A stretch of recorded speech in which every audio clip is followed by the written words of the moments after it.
It's all gone horribly wrong. Yeah, this is God, really no. wild. I don't like it. Make Okay, it wait. stop. Okay, we're back. Hi, I'm Kayla. And I'm Pete, and welcome to How I Hobby. We're two pals and hobby obsessives with over 100 hobbies between us. And we're always on the lookout for more.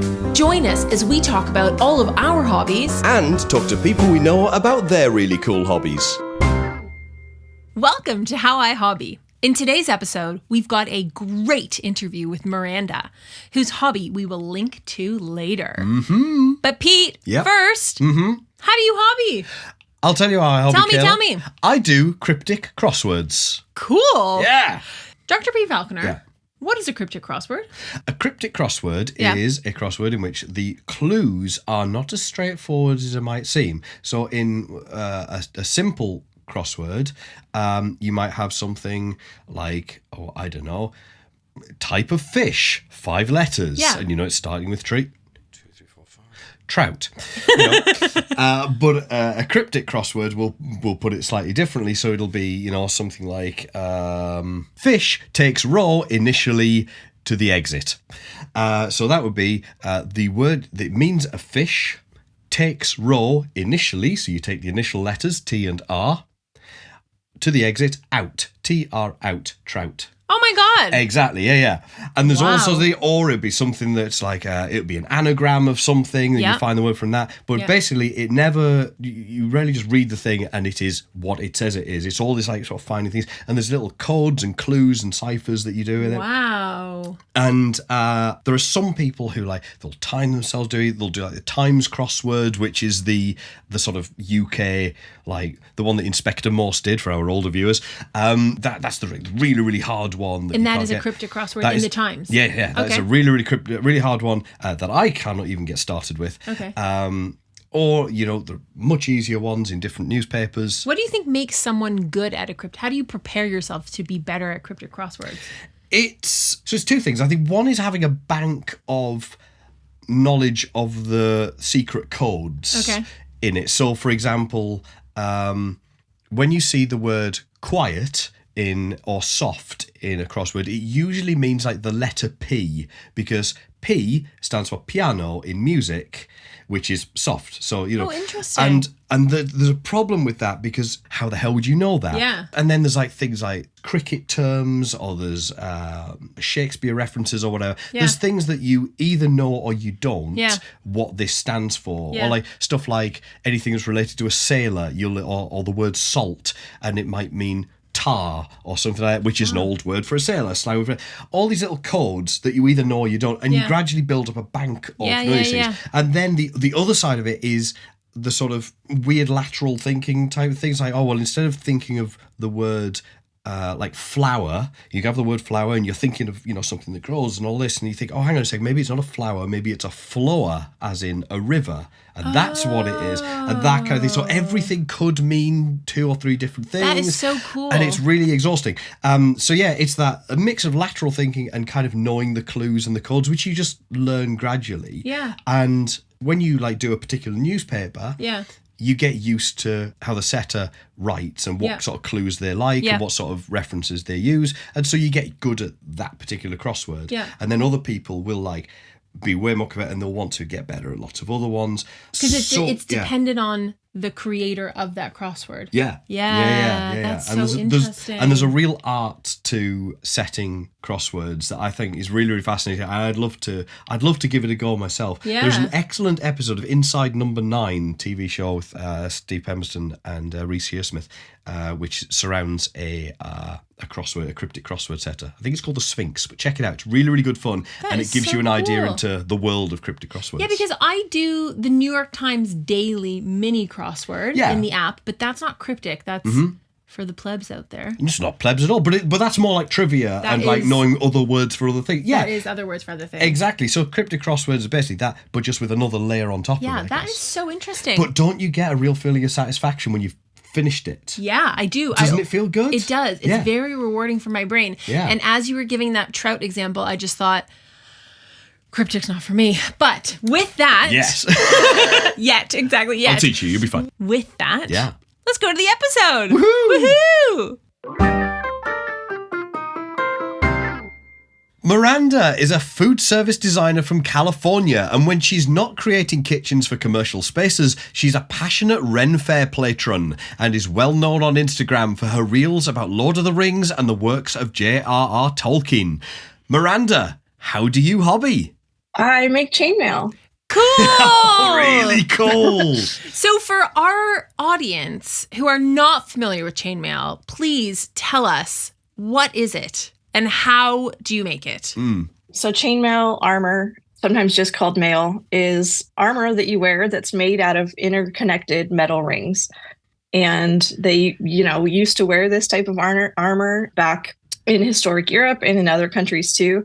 And it's kind of has a resurgence where people are making it now for like LARPing or for costumes or for Renaissance fairs or just sort of for fun. Yeah, so it's made of jump rings, metal jump rings of different metals, steel, aluminum, and you use pliers to open and close rings to almost weave them together. To sort of make an interlocked sheet of fabric almost made out of metal. So cool. Metal fabric. There's different types of chainmail, and the style of chainmail that I make is called European 4-in-1. This was a style that was used in Europe when it was riveted, and it means that for every one ring, there are 4 rings connected to it. Oh, cool.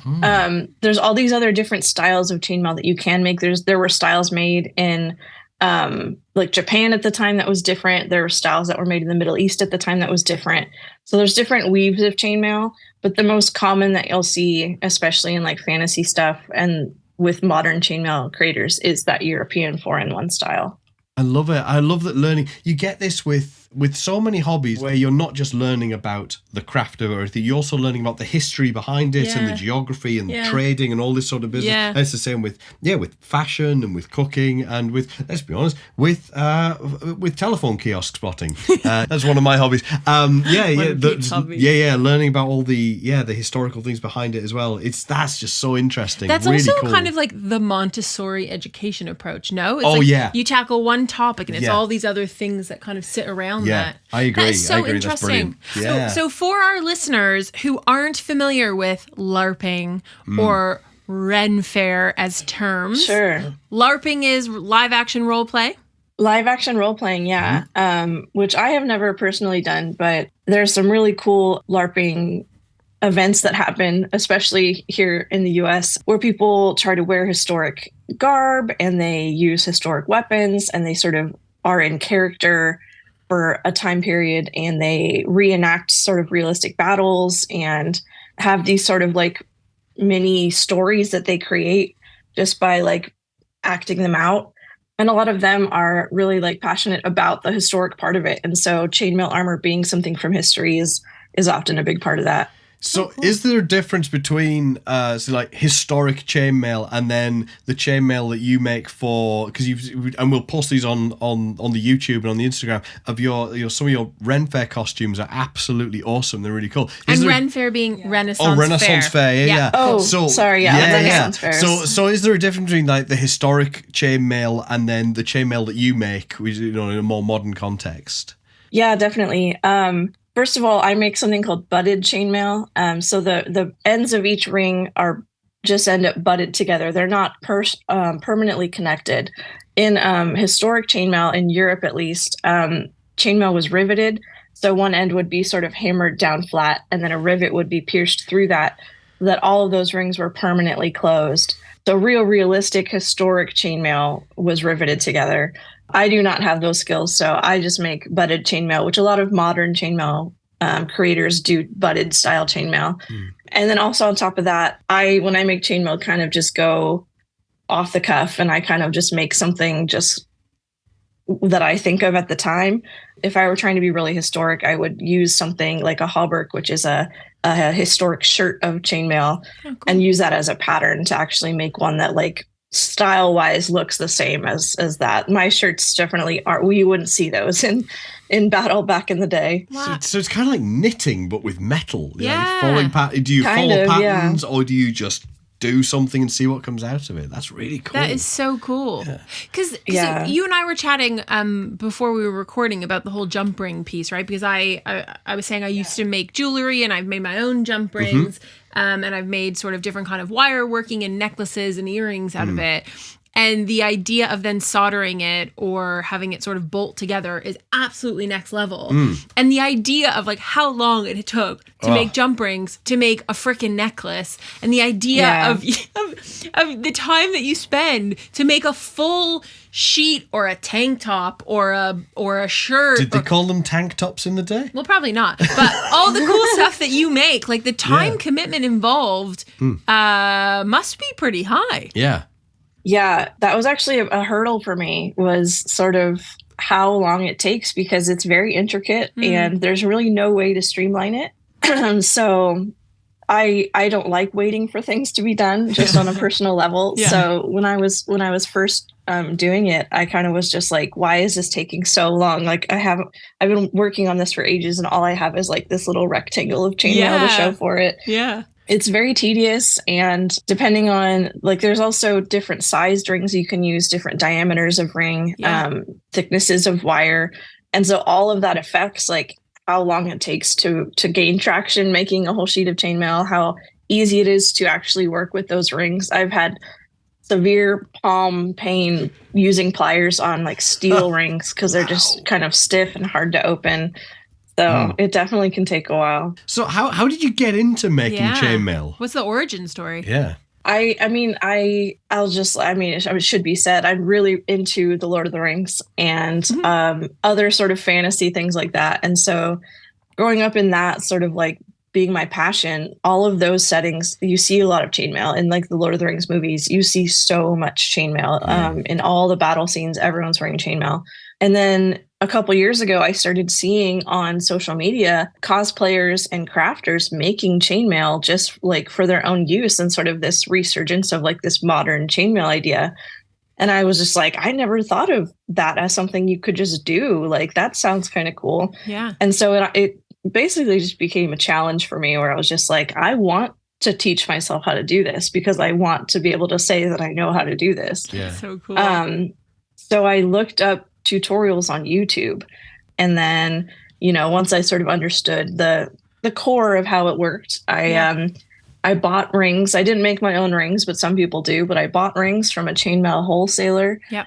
And I bought pliers for it. And then I, had the YouTube video up and I kind of trial and errored my way through it. Brilliant. So cool. I love it that there are male like jump ring wholesalers and stuff like that. This is what I say with any hobby, there is a whole ecosystem around it that you just don't even know exists. I love it. And what would you say is your favorite thing about your hobby? What is your favorite thing about making chainmail? I mean, I do love that it's kind of connected to my other passion of sort of like fantasy and like that sort of environment. Like, it kind of makes me feel more connected to that. But I also do enjoy that it's kind of a niche hobby. Yeah. Like, it's one of those things that like not that many people are doing it. So it is kind of fun to be able to say like, oh yeah, like this is something I can do. Like, getting to teach other people about it, sort of being able to like show off that like, yes, I actually made this, chainmail shirt with my hands. It's actually like really surprisingly rewarding. Yeah. Well, yeah, because when I was talking to people about how we were having you on the podcast, and I cannot tell you how many people said to me, but what's the hobby in forwarding on an email thread? And like the fact that I'm going to be honest, like I was one of those people. First, Pete was like, Kayla, I found this really interesting person whose hobby is chainmail. And I was like, my grandfather sends me chainmail. I don't get it. These long email threads, half of them are spam. So like, it is such a niche hobby. And then as Pete and I were chatting about it, and I have explained to everyone that had that same response to me, it's old school armor. It is so niche. It is so, so, so cool and so interesting. It's fantastic. What do your friends and family think about your hobby? My friends all sort of are just like, oh yeah, that checks out. Just because they know like how much I'm into that like environment in general. So they were kind of just like, yeah, okay. And I've also like, just for fun, like taken historic European longsword classes. So it was like, what is kind that? of just goes hand in hand. Hold on, what is that? Tell us more. European longsword. So there's something, called HEMA, which is Historic European Martial Arts. Okay. So it's like how some people practice fencing as like, a competitive thing. This is similar to that, except you're using long swords, historic long swords, like two-handed long swords. And so there's not ancient, but there's old German texts that some sword master took like all these references of how he taught his students how to fight, like way back in history. And we still have copies of that text. And so now there's all these clubs popping up of HEMA clubs where you can learn how to do historic European longsword fighting. Oh my god, so cool! I love it. I'd love to do that. I feel like fencing would be too hard on my knees, but well, so I feel like this is like I'm picturing the film A Knight's Tale with Heath Ledger, and they're on the horses, and they're like, when they do this jousting. Yeah, that's the kind of. No. That's jousting to do. This is but just that's the kind of. No, but they had swords. Yeah, but that's a different kind of sword, or it's the same kind of sword. Miranda, confirm or deny? If they had a sword that they were holding with two hands, and they were sort of swinging at each other this way, it probably was a long sword. Oh my god! Yeah, how cool! Isn't that cool? Yeah, you've now humble bragged like 6 different hobbies in the last 5 minutes. Sorry, I brought in a different hobby. That is so cool. Okay, so back to the chainmail piece. Yes. Although we could talk about European longsword ding. Longswording, yeah, let's go with it. But back to the chainmail piece, Miranda. What is the piece that you've created that you're the most proud of? Yeah, it's probably, I made, as you said, actually, like kind of like a tank top, which is why it's not at all historically accurate, because the actual sort of like shape of that is not based on anything in history. But that was actually the first thing I ever made when I was teaching myself. I made this tank top, and then I put these like leather straps on it. To wear to a Renaissance fair. And like a year or two later, I actually altered it, and I, undid a bunch of the rings, and I changed the shape to sort of have more of a flow like around my body to sort of look more flattering. And it's the piece that I still wear the most. And so definitely probably the one I'm the most proud of. Awesome. That is a really ambitious thing to start with as well. It's also really cool because your hobby, particularly the way that you do chainmail, right? That it's not kind of fused or soldered together, it means that it can be iterative, right? You can tweak and chop and change the pieces that you make. Yeah. That's really, like, there's something actually really interesting and unique about that in and of itself. Yeah. That's wicked. Wow. Yeah. So is there something that you would love to make from chainmail that you've not yet worked up to, that you're, gearing yourself up to do in the future? Yeah, I actually want to make a full hauberk, which is a full shirt. So like long shirt with sleeves. Wow. And I started that process, but I chose very small steel rings, which was not a great choice because they were so small, the weave is so close together. So it just took ages and ages to like really make a lot of it. And then I ended up with just a rectangle, and already it was so heavy because it was just so much steel. And so I was like, I can't wear a full shirt of this, and it'll take 40 years for me to finish it. Like, this is going to take forever. Wow. So I've sort of paused on that, and I still would love to make a full shirt, a full hauberk, but I'm going to have to like change what type of rings I use, and I'll probably use aluminum because it's a lot lighter and easier to work with. So that's a big goal of mine. God, there's a lot of personal strength involved in wearing chainmail, isn't there? Yeah. It's like carrying a, Yeah, it's like when people do people go running with weighted vests and stuff like that. That's exactly what I was thinking. Yeah. Wow. Yeah, fit as anything. Yeah. Okay, any disasters? Any pliers gone wrong and then you lose a fingernail? What kind of disasters have you faced? I have like long nails, which makes it kind of hard to actually do chainmail sometimes. And so sometimes I'll like jam my fingers a little bit, which isn't pleasant, but I don't know if I'd call it a disaster.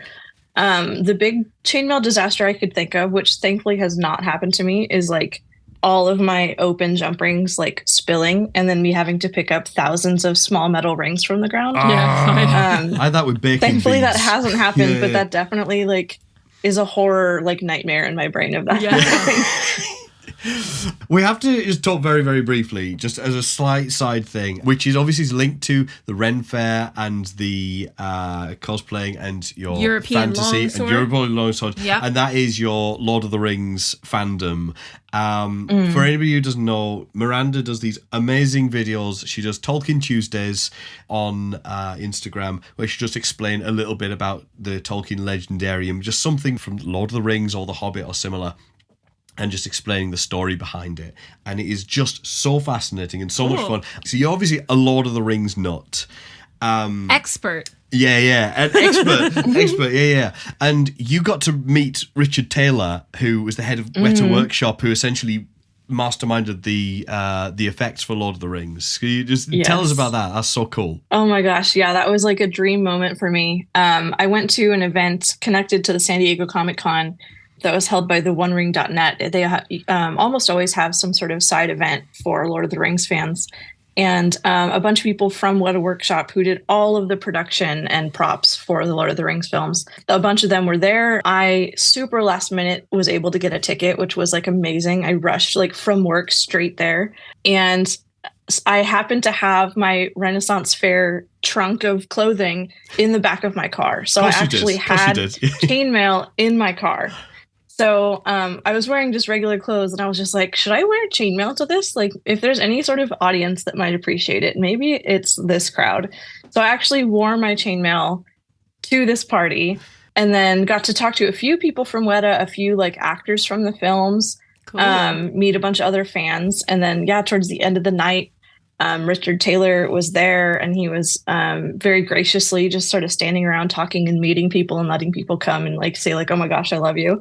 And so I did that and I, waited and I actually have a tattoo on my arm of one of the swords that they created for the film. And he immediately spotted it. And he was just like, can I take a picture of your tattoo? And I kind of was like, what? And he said, I love seeing tattoos of the swords that we designed. I actually try to take photos of every single one I see of like tattoos of the swords we made. I have like a whole collection of them. And I was like, of course you can, Richard Taylor. Oh my God. So cool. So yeah, Adorable. he took a photo of my arm and then I have another one on my knee. And so I showed him that and he took a picture of that too. And now my limbs live in Richard Taylor's phone. How many people can say that? Oh. I love that. I have a quick one for you. You spend time on your own making chainmail. You also then go out into the world to all these different, whether it's Comic-Con environments, whether it's Ren Fair. Have you made lots of cool friends through these communities? I mean, yeah, in general, through like Renaissance Fair, through my sort of Lord of the Rings fandom, I've met so many amazing people. Yeah. The only people I've met through chainmail are virtual friends, just because I connect with other people online who also make chainmail. Yeah. And then there's a lot of people who, when I wear my chainmail to like things like Renaissance fairs, there's definitely people who are excited about it, who kind of are like, I love your chainmail. Like, did you make it? And I get to say, yeah, I did make it. And then we get to like, chat about the process, which is amazing. But yeah, definitely in general, that whole sort of environment of Renaissance fairs and Lord of the Rings has brought me so many amazing communities. It's like such a joy. Amazing. Yeah. So if money and time were no object, what's one hobby that you've always wanted to take up?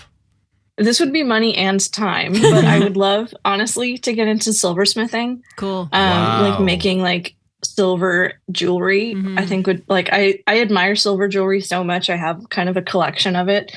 And I follow a lot of people on social media who are silversmiths and like taught themselves silversmithing. And it just looks so cool and so fun. But it is a very expensive hobby because you have to buy lots of silver. Yeah.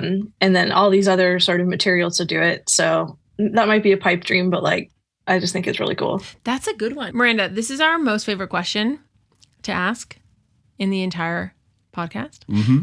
Okay. What has your hobby taught you about yourself and life? Probably like, hopefully this isn't like corny, but like perseverance and patience. Not corny at all. Because not corny at all. Teaching myself chainmail was very trial and error. Like I said, like it was not, just I picked it up and then I could do it. Like I definitely made a lot of really bad chainmail links before I got good at it. And that was very frustrating. and it's a very slow process. And so I really was sort of like, no, I want to do this. I want to make this. I have to like stick with it.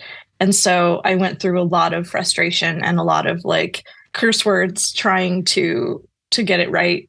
And so when I finally did, it actually made it like even more rewarding that like, oh my God, like I figured it out. Like I actually did this. Yeah. So it's one of those things that like, I think it's a very rewarding hobby, but it also can be a very frustrating hobby and a very tedious hobby and a very like slow hobby. I think sometimes that's needed, though, isn't it? Just something that forces you to slow down, and there is no as you said, there's no shortcut to it. There's no way of hacking it. You've just got to do the process. That's all it is. Yeah. Yeah. So, Miranda, you have 30 seconds to convince our listeners to try your hobby. Go. You could, with your hands, make actual usable metal armor, and I don't know why anyone wouldn't want to do that, because that just sounds freaking cool. Yes. I love it. The cool angle. Short and sweet. Love it. Yeah. The cool angle. You can definitely, protect yourself in battle. Yeah. And all very, very cool. Miranda, it is so interesting, the attention to detail. You talked about perseverance, and I think that is absolutely amplified when there are no shortcuts to it, which is what Pete said, which is what you said, to your hobby. So it's sort of like, you hold yourself accountable. What I think is so cool is like you hold yourself accountable to however long and however expansive your creation takes you. I also really like, what I find so interesting about your hobby is the connection between chainmail and all of your other hobbies, right? We had already talked about Ren Fair, we'd already talked about fantasy, and now we learn about European long sorting. So it's so interesting, like how this hobby is connected to all these other things that you really value in terms of how you spend your time and how you spend your brain. This was amazing. Thank you. This was so cool. Thank you. Awesome. It was really, really excellent. Miranda, where can people find you on social media or your website or whatever? Yeah, the best place is on Instagram, at xlibrismer.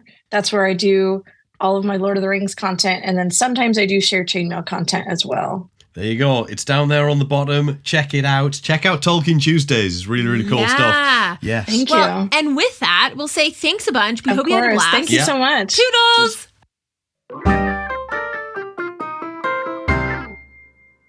That was our interview with Miranda. We had a blast. Hope you did too. But before we go, we want to share this week's celebrity hobby. Drum roll. Did you know Anthony Hopkins plays the piano? Cool. Yes, and he composes his own music too. Not one hobby, but two. Yeah, you should check out his videos on YouTube. He's really, really awesome. Oh my God. Yeah. And that's a wrap. I've been Pete. And I've been Kayla. Rate and review us wherever you get your podcasts. It makes us much easier to find. And follow us on Instagram at howihobby. Did you know we also have a newsletter? I did. Subscribe for new episodes and behind the scenes chat. See you next time. Toodles!